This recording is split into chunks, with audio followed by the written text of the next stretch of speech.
ഒളിക്യാമറ വിവാദത്തിൽപ്പെട്ട കോഴിക്കോട് മണ്ഡലത്തിലെ UDF സ്ഥാനാർത്ഥിയുമായ Shri MK രാഘവനാണ് 360യിൽ എൻ്റെ അതിഥി.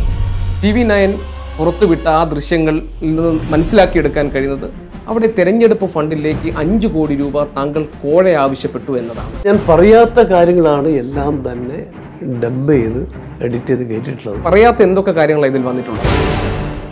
ഇത്രയും കാലത്തെ ഡബ്ബിങ്ങിലെ അനുഭവം വെച്ചിട്ട് ഷമി തിലകൻ പറയുന്നത് ആ ദൃശ്യങ്ങൾ കണ്ടാൽ ചുണ്ടനങ്ങുന്നതും അതിലെ ശബ്ദവും ഒരുപോലെ നിൽക്കുന്നു.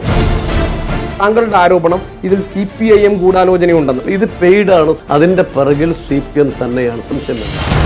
കോഴിക്കോട് ജനങ്ങൾക്ക് എന്നെ അറിയാം, എനിക്ക് അവരെയും അറിയാം. 10 വർഷത്തിനുള്ളിൽ ഒരു ചില്ലിക്കാശ് ഞാനത് വാങ്ങി തെളിയിച്ചാൽ എൻ്റെ പൊളിറ്റിക്സ് അവസാനിപ്പിക്കാൻ തയ്യാറാണ്. ഫോറൻസിക് റിപ്പോർട്ടാണല്ലോ ഇനി നമുക്ക് ഇതിൽ ആശ്രയിക്കാൻ കഴിയുന്ന ഒരു ശാസ്ത്രീയമായ സംവിധാനം. ഫോറൻസിക് പരിശോധന നടക്കട്ടെ, അത് റിസൾട്ട് പുറത്തു വരട്ടെ. 360 ഇന്ന് രാത്രി 7 മണിക്ക് 24-ൽ. ഈസ്റ്റേൺ 360 സമർപ്പിക്കുന്നത് മലയാളിയെ രസിപ്പിക്കുന്ന അസൽ രുചി.